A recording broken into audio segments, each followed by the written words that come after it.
Ал енді маған сұрақтар болатын болса, мен жауап беруге дайынмын. Жоқ па? Журналистердің сұрақтары бар еді, жауап берсеңіз. Так, 20 минут. Жақсы. Келістік па? 15-20 минут. Қазақпарат халықаралық ақпарат агенттігі, Марлан Жиенбай. Осы сайлауда байқаушылар тарапынан сайлау комиссияларының шешімдеріне, әрекеттеріне қатысты шағымдар болды ма? Болса, соттар қандай шешім қабылдады? Рахмет. Расында да құқық бұзушылық орын алды. Оны өздеріңіз ақпарат құралдарынан білесіздер. Ал енді көбінесе біреу басқа біреудің атынан бюллетень алып дауыс беру деген құқық бұзушылық көп болды. Сол бойынша менің білуімше прокуратура органдары 26 әкімшілік іс қозғады ғой. 26 әкімшілік іс қозғап, оларды сотқа енгізді.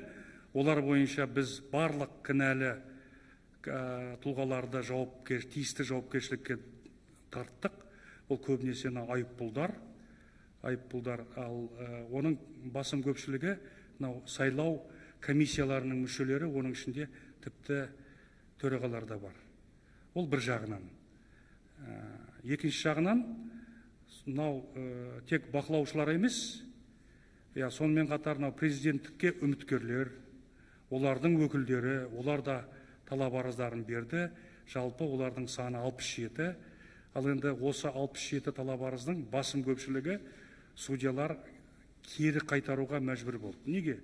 Өйткені біздің азаматтық процессуалдық кодекс, ол бірнеше өзінің сол кодекстің талаптары бар.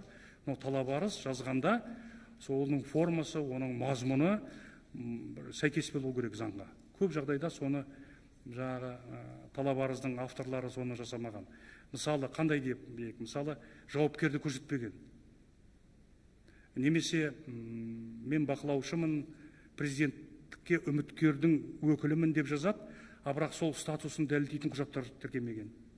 Немесе ол талап арыздарда өздерінің нақты бір өтінішін, нақты бір талабын жазбаған. Ондай жағдайда әрине біз міндетті түрде қайтаруымыз керек. Сосын судьялар ондай талап арызды қарауға құқығы жоқ. Сосын екінші жағынан көп талап арыз бойынша белгіленген бір уақытты жіберіп қойған. Кеш берген талап арыздарды. Ондайлар да бар. Сөйтіп, осындай жағдай. Жалпы әрине әрбір іс бойынша шешім қабылданды. Ал енді ол шешім заңды ма, заңды емес пе? Мен шын айтсам, менің оған баға беруге құқығым жоқ.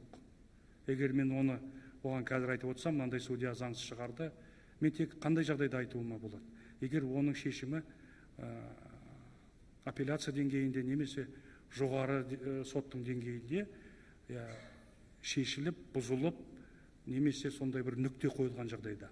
Ал ондай сатылардан өтпегеннен кейін мен жалпы оған айтуға құқым жоқ. Ал ондай комментарий, ондай бір баға беріп жатсам, ол менің тарапынан құқық бұзушылық болады. Сонымен қатар судьялардың өзінің әдеп этика кодексі бар, оған да қайшы келеді. Рахмет. Здравствуйте, газета «Время», Тохжан Гани. У меня такой вопрос. В социальных сетях обсуждалась работа председателя городского суда Алматы Абдиканова.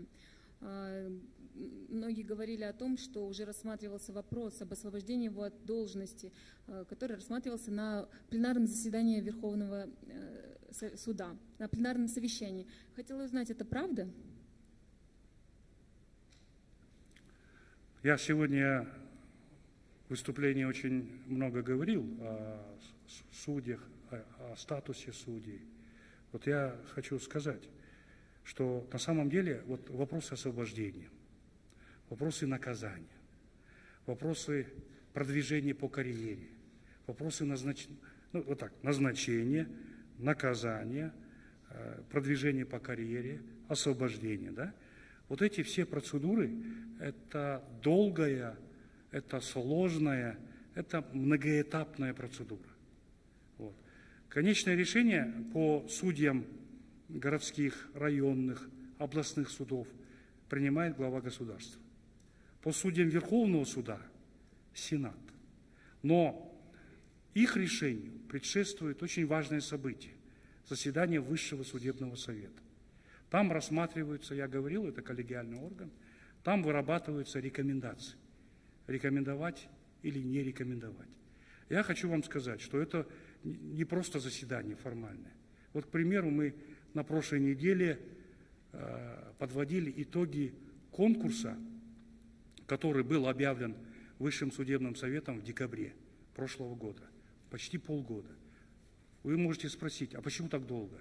А потому что 500 человек подали. И вот каждого человека нужно пропустить через эту комиссию. А там очень много, десятки людей. Там очень много представителей общественности, адвокатского сообщества. Кстати, Высший судебный совет, половина – это судьи, действующие судьи, 8 членов, из них 7 – это постоянные члены, остальные там представители научных кругов, юридического сообщества, и есть руководители, имеющих к судебной системе госорганов. Так вот, эта процедура очень долгая. Да? Теперь, чтобы Высший судебный совет рассмотрел на своем заседании, этому предшествует тоже очень много комиссий. Очень много комиссий. Я уже говорил, комиссия по кадровому резерву, совет по взаимодействию с судами и так далее. Все это сделано не случайно. Это гарантия независимости судьи. Поэтому на каждых этапах может рассматриваться эти вещи, эти темы, но не всегда это заканчивается рассмотрением в Высшем судебном совете. Что касается председателя, он здесь присутствует, да, вопрос рассматривался, но я хотел бы, чтобы вы зафиксировали в своей памяти одну важную вещь. Решение не принято. Документ не вступил в силу. Документ вступил в силу только в отношении председателя уголовной коллегии Абая Джамбуловича Рахметуллина. Вот. Материалы в ВСС не направлены, ВСС не рассматривал. Поэтому этот вопрос закрыт в тот же день. Причина одна – не было согласия. Вот и все. Теперь я хотел бы, знаете, на эту тему порассуждать. Мы почему очень проводим вот эти прямые эфиры онлайн? Потому что, конечно, очень важно, чтобы общество понимало вот эти нюансы деятельности правосудия, как это все осуществляется. На самом деле все эти процедуры не нами придуманные. И зарубежные эксперты, когда приезжают, они удивляются, что у нас все эти вещи реально работают. Даже развитые страны. Вот. Я хотел бы вас обратить внимание на такую вещь. У нас есть две должности. Есть судья, есть председатель. Все. Других должностей нет. Причем председатели делятся на два вида. Да? Председатели судов, вот я председатель суда, а есть председатели коллегии, которые в основном председательствуют на апелляционной коллегии, на кассационной коллегии. То есть вот судья и председатель. Но есть один момент. Вот как судья все независимые. Кто такой судья? Это судья, который рассматривает конкретное дело. Вот если возьмем председателя, то он совмещает два статуса. Он, с одной стороны, судья, когда он председательствует по конкретным делам, когда он принимает решения, когда он докладчиком является или является членом вот этой коллегии. Он выступает как судья. Но этот же председатель, и вот этот председатель в качестве судьи, он независим, он не подотчетен. Его невозможно привлечь к ответственности, если нет трех вещей. Первое, если в отношении него вышестоящая инстанция не написала там, что он допустил грубые нарушения. Второе, если в отношении него нет обвинительного приговора. И третье, если нет решения органов уголовного преследования о том, что дело прекращено по нереабилитирующим основаниям. Вот эти три. Все, как председатель, как судья. Но председатель еще выступает как руководитель суда. А кто такой руководитель суда? У него другие обязанности. И эти обязанности должностные не связаны с отправлением правосудия. Это связаны организационные работы судов и судей. Председатели должны быть менеджеры с современным мышлением, я уже говорил об этом. Их не надо подгонять, их не надо мотивировать. Они сами мотивированные люди с огромным организаторским вот этим качеством. И, конечно, вот как руководитель, у него той независимости, как у судьи, нету. Он является руководителем, и его не случайно Конституционный закон предусмотрел норму. За ненадлежащую организацию любой председатель может в отношении его быть поставлен вопрос. То есть вот это отличие надо понимать. Когда говорят о независимости, надо говорить, надо спрашивать, а за что? Если в отношении председателя ставится вопрос о привлечении его ответственности по конкретному делу, то да, независимость должна быть. А как руководитель суда, это вопрос другой. Поэтому мы будем такие вопросы себе задавать и будем на это отвечать. И в целом мы очень хотим, чтобы общество хорошо разбиралось в наших вот этих тонкостях нашей работы. Чем общество будет лучше знать требования процессуальных законов, тем лучше будут знать требования материальных законов, тем анау кімдер жағы судьялар өздерінің аяқтарын тартып, онан сайын жақсы жұмыс істеуге мәжбүр болады. Өйткені халық көріп отыр оның дұрыс емес істеп отқанын. Сондықтан біздің жалпы қоғамның сауаттылығын, осыған қатысты сауаттылығын біз көтеруіміз керек. Рахмет. Мен созып жібердім оны. Өздеріңізге белгілі, жалпы қазір соңғы кезде наразылық акциялары көбейіп кетті. Әсіресе сайлауға дейін, сайлауға кейінгі уақыттарда. Байқағанымыз, жалпы әлеуметтік желіде жүктеліп жатқан видео материалдардан байқағанымыз, көптеген адамдар көшеде жүрген кездейсоқ адамдарды ұстап алып кетіп жатқан жағдайлар орын алды. Адамдардың өздері де сондай мәлімдеп жатыр да, бізді заңсыз ұстады деген. Ал қамауға алынғандардың көбінің мерзімі қысқартылды. Осы ретте бір заңды сұрақ туады да, неліктен сот ешкімді босатпады деген. Осы сұраққа мен сұрағыңызға. Былай ғой, бәріміз енді қазір бәріміз хабардармыз. Осы соңғы уақытта рұқсаты жоқ митингтер көбейіп кетті. Ал енді ол заңсыз. Ол заңсыз, ол туралы бас прокуратура, ішкі істер министрлігінің басшылығы, солардың барлығы күнделікті біздің құлағымызға құйып жатыр осыны. Естімеген адам жоқ. Бәріміз жақсы білеміз. Айтып жатыр, анау неге ондай митингке баруға болмайды, ондай митингтің арасына кіруге болмайды, оның жанында болуға болмайды. Неге? Өйткені ол заң бойынша қатысты жанында болса да сол азамат қатысты деп дәрежеленеді. Оның барлығы енді біз күнде естіп жатырмыз. Ал енді өткен аптада 6 шілдеде болды. Мен де өзім ақпараттан естідім. Ішкі істер министрлігінің айтуынша 100-ге жуық адам, 100-ден астам адам ұсталды полиция қызметкерлерімен. Ал енді олардың бізге соттарға түскен сол оқиға бойынша 37 іс болу керек. Кеше 37 тұғын. Солай 37 ма? 37. Сол 37, кеше тағы қосымша 2 түсті.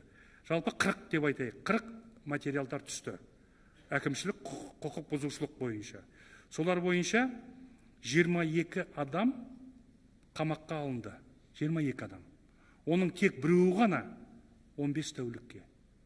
Қалғаны 21-і 1 тәуліктен 10 тәулікке дейін. Вот сондай соттар шешім қабылдады.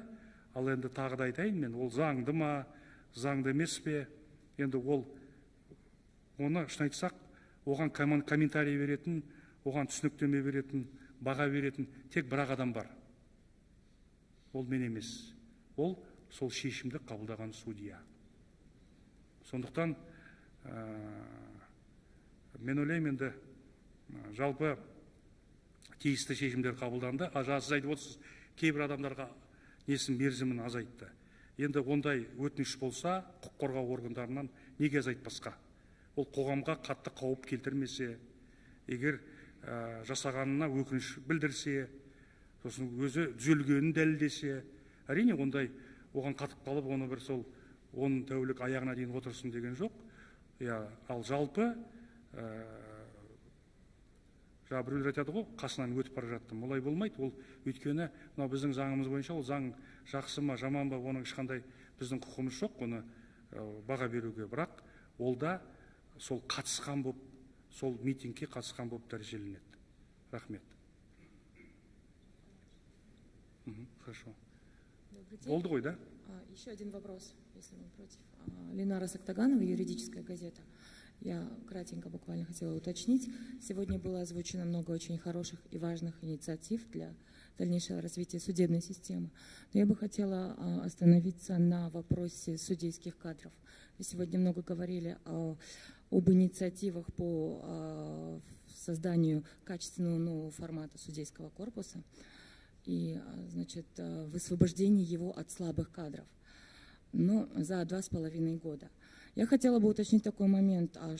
Как насчет ответственности судей за вынесение неправомерных судебных актов? Ведь данная инициатива вот без этих мер она не будет иметь, на мой взгляд, должного эффекта. Спасибо. 2,5 года я действительно где-то говорил. Знаете, почему эта дата была? Вот 2,5 года, это на самом деле 18, 19, 20, 21. Потому что за это время мы пропустим почти всех судей первой инстанции. У них у всех подходят сроки прохождению вот этой оценки профессиональной деятельности. Своего рода аттестации. Поэтому мы к этой аттестации готовимся по новой методике и очень ожидаем, что слабые эту аттестацию не пройдут. Вот опять-таки оценку судьям дают только судьи. Действующие судьи, имеющие авторитет. Все члены комиссии – это не судьи, назначенные председателем, это судьи, которые избраны судьями. Вот. Поэтому 2,5 года на самом деле это самый дальний горизонт. Но это не означает, что мы будем тянуть с делом. Мы, конечно, я думаю, что уже, когда с сентября начнется вот эти оценки, многие уже начнут понимать, что уже по-старому работать нельзя, что спрос будет очень повышенный. Поэтому я в своей речи обращался, каждый из нас должен определиться со своим будущей судьбой, ему он будет работать или нет. Поэтому я думаю, что весь набор вот этих инструментов, которые на сегодня мы будем, вот за эти летние месяцы мы примем, они позволят нам качественно проводить все, значит, и избавиться, с одной стороны, от некомпетентных кадров, с другой стороны, повысить качество правосудия. И в конечном итоге добиться, чтобы, как требует глава нашего государства, добиться, чтобы судьи наконец-то стали гораздо более справедливыми, значит, и имели очень высокое доверие в нашем обществе.